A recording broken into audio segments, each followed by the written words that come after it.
Good evening, Gills fans. Welcome back to the latest episode of Gills in the Blood TV. It's Thursday, which means weekly review, which also means match review this week, and then looking ahead in the latter part of the episode to Saturday's upcoming fixture as we travel north to take on Michael Appleton's Lincoln City.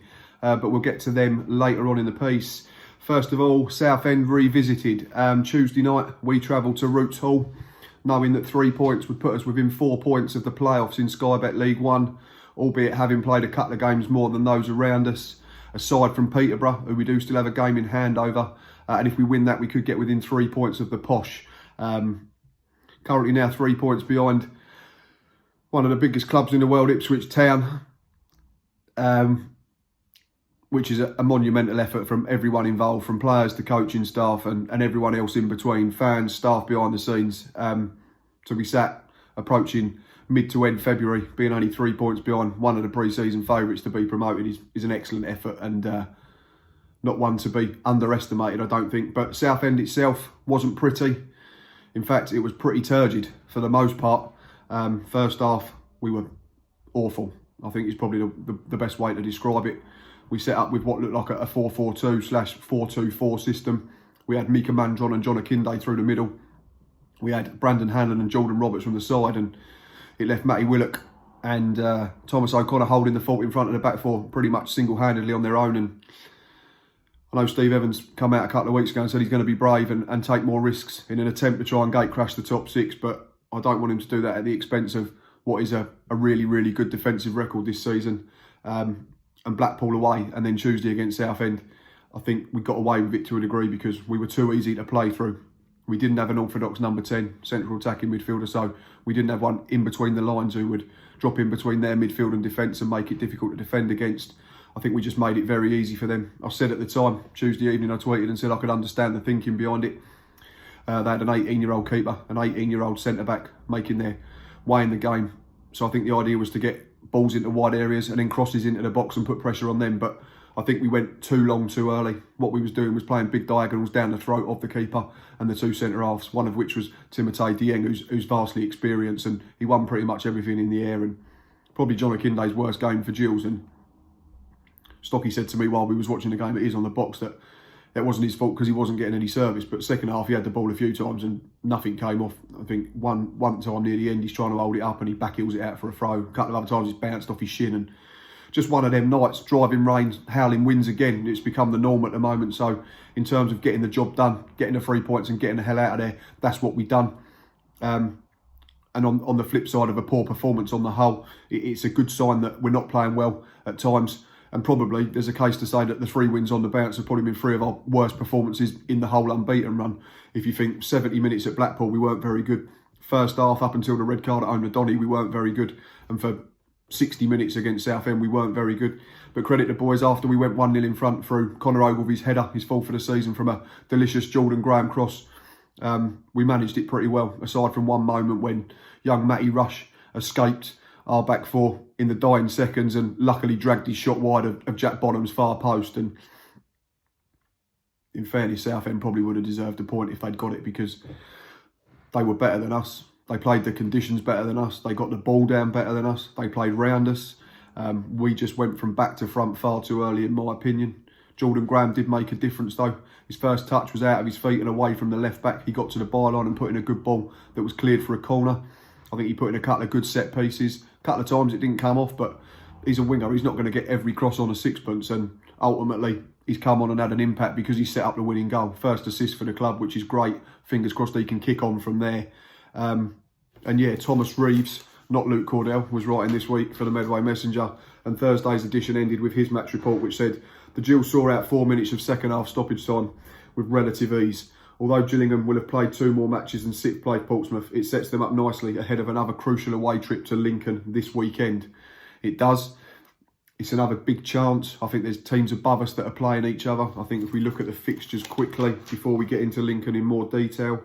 Where we go quickly, sorry.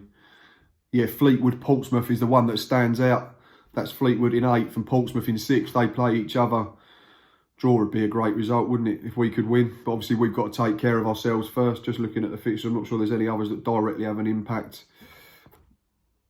Doncaster go to Shrewsbury, they're just below us with a game in hand, so you'd hope Shrewsbury might be able to take something off them. Sunderland at home, you'd fancy them. Wickham at home, you'd fancy them. Southend at home to Burton, if they play like that, they might pinch a point. But yeah, the big one, I think, is going to be the Cod Army against Pompey. Should be a belter, in fairness. But yeah, back to Tuesday, just to finish up. Not great in terms of a spectacle. Not great in terms of the levels we've set ourselves in this unbeaten run and previously. But a real togetherness, which is what Conor Ogilvie reiterates on the back page of Thursday's Midway Messenger.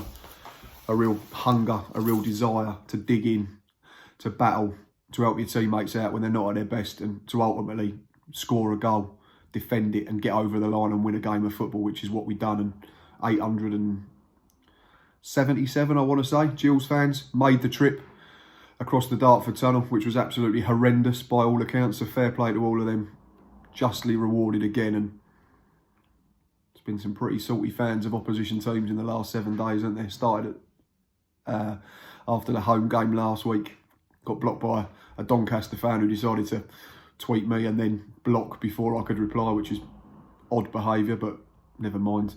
And Southend fans demanding the EFL look at the referee, calling Steve Evans and Paul Rayner all the names under the sun.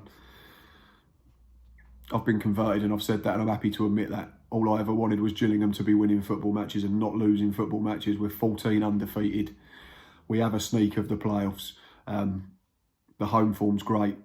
The away form's getting better and better. I tweeted a couple of days ago, ironically, we're now higher in the away table than we are in the home table, despite winning 6 less games and earning 11 less points, I think it is. But such is the nature of away form.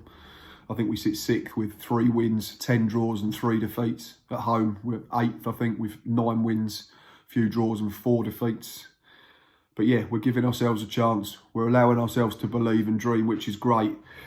And I think we've got our nitty gritty, hard working, maybe even slightly nasty, streetwise, I think is probably the best word, Gillingham back. We were streetwise under Tony Pulis when we were really good at the back end of the 90s. That carried on through when Peter Taylor took over.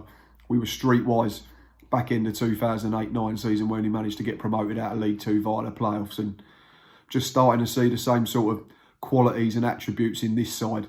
And it isn't a big group, we know that, but it's a really good group. And talking of the group, a quick bit of potential transfer news this morning. Steve Evans mentioned in his press conference pre-Lincoln, pre-open training session, I hope everyone who went along to the Priestfield had a good time, that we are very close potentially to a midfielder who is attracting interest from the Premier League, not the Premier League, the Championship, sorry. Don't get too excited, Gills fans, slip of the tongue. So I had a quick look through lists of out-of-contract midfielders in my lunch break at work, and three names that stand out. Jordan Much, Joe Ledley and Tom Adeyemi would be the one for me. I think that could be the man. He might not be, I could be miles off, but I think he played under Evans at Leeds. I know a Rotherham fan tweeted me this afternoon and said that he was really good in half a season with them in the Championship, so he might have played there under Steve Evans as well. So that could be a potential link, potential ex-player, similar to when Ben Pringle come in. So one to keep an eye on. Fingers crossed we can get it over the line after the Lincoln game at the weekend, early part of next week, and have someone in place for Wimbledon the following Saturday. But Lincoln City is who we travel to at the weekend. We go up north, like I say, to take on Michael Appleton's men.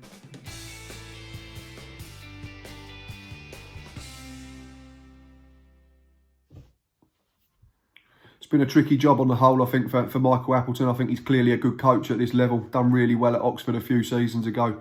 Has then gone and been a number 2 and a coach at various clubs. But took the Lincoln City job when the Cowleys moved on back in September to Championship outfit Huddersfield. I think he's tried to change the way they play, tried to change the way they set up, and it's had its teething problems. They seem to be a team that goes through peaks and troughs at the moment in terms of their form, and they're most certainly in a trough at the moment. If we look at the form of the two sides, last 6 in League One, it's not pretty reading for Lincoln fans. Lost, drawn, lost. They've taken a solitary point from the last 18 on offer. Gills, on the other hand, right at the other end of the point spectrum. 4 wins, 2 draws from the last 6 games, 14 from 18 available. Lincoln at home, a lot better, but have dropped off in the last 3. Their record from most recent to furthest away is drawn, lost, 1-1-1. So they had 1-3 on the spin, but since then they're winless in 3 with only 1 point from the last 9 available at Sincil Bank. Gills on the road, 4 draws precede 2 wins on the bounce at Blackpool and Southend United. So 10 points from the last half dozen games makes for really good reading overall for the Gills. Again, if we go there and show the same application, we'll give ourselves a chance. Lincoln, no clean sheet in 6 in League One, so defensively they're struggling. They lost Tyler Walker, who was recalled by Nottingham Forest at the back end of the January transfer window. Somewhat ironically, it was a week after John Akindi joined us for an undisclosed fee, so that's 24 goals disappeared in the last few days of the January transfer window. Always going to be hard to replace. I think they've replaced them with youngsters. They've got a kid on loan from West Ham. They've got someone in from Arsenal. Bruno Andrade, I think, left as well, went to League 2 Salford for big money. So they've been shorn of a lot of attacking potency in the last few weeks, and that probably is showing in their recent results. Gills, again, on the other hand, we won the reverse fixture back in November by a solitary goal. Mika Mandron's goal was the difference in a 1-0 victory. Kept 4 League 1 clean sheets in the calendar year of 2020. We've taken 17 points from the last 9 games, which is 1.88 points per game. Up there around where we need to be to give ourselves a sniff of the playoffs. In terms of team news for us, no Mark Byrne, we know that. There was an open training session at the ground today. A lot of people went along. I was speaking to someone on Twitter. He said that Stuart O'Keefe was training alone at one point, just doing shuttle runs with a physio. Alfie Jones seemed to take a full part in it, which indicates, hopefully, that he's probably more 70-30, 80-20 in favour. But Stuart O'Keefe maybe remains a doubt if he was just doing stuff on his own. But everyone else is available. And this is the risk. We know that when we've got a small squad, trying to get better players in, trying to, manipulate the budget as much as we can.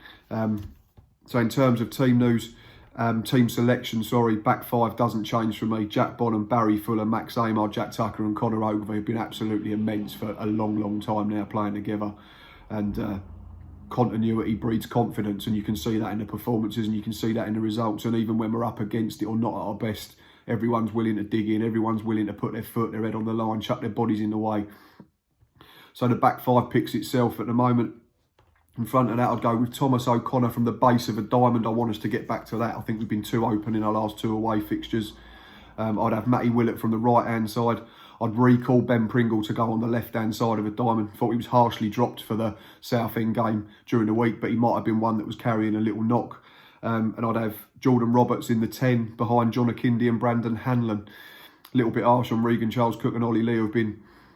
Ollie Lee's been decent for the majority of the season, and obviously Regan come on and scored a very crucial goal at Blackpool just over a week ago. But Jordan Roberts has been pretty decent in the whole. Thought he was one of our better players Tuesday night, either from wide or more centrally. He's very intelligent with the ball. He makes good runs. He gets his head up. He's got 2 good feet. He can run in behind. He's big enough to hold it up. So yeah, that would be my 11. The bench would be Joe Walsh, Alfie Jones, Stuart O'Keefe if fit, if not Henry Woods, and then Ollie Lee, Regan Charles Cook, Jordan Graham and Mika Mandron. Might be slightly harsh on Jordan Graham, but again, cameo from the bench was more impactful than when he started against Blackpool last week. I think had a pretty poor game in that and was hooked at half-time. But it's going to take him time. He's new to the group. He's getting used to how we play, and I think he'll go from strength to strength during the remaining games. Right, before I let you all go to enjoy your Thursday night and the rest of your week and look forward to your weekend, score prediction time. Just looking at the comparative results, looking at the comparative squads. And don't get me wrong, they've still got some very good players. They've got some good experience in the likes of Kean Bolger and Michael Bostwick. They've got good technicians in the likes of Jack Payne. But I just think they're low on confidence. We're flying. If we can go there and be resolute and be solid, if we can pinch the first goal, I'm going to back us to win by 2-0. And I'm going to back Jordan Roberts and John Akindi to score the goals. I think it hopefully is written in the stars that Big John goes up there, gets a good reception and then ruins their day. That's football. Right, as always, Gills fans, thanks for watching. Thanks for listening to me rabbit on. Do apologise that there's no Boz this evening. He is suffering an alcohol-related illness. commonly known as a hangover. I'll be back Monday for a Monday review, hopefully talking about another good performance, but more importantly, another good result. And then next week we'll build up towards a match day live when we take on Wimbledon following Saturday in our last match day live of the season, of the month. Getting ahead of myself there. As always, thanks for watching. You know where we are on all 4 social media platforms. Enjoy your Thursday night and your Friday, your weekend. And until next time, up the Gills.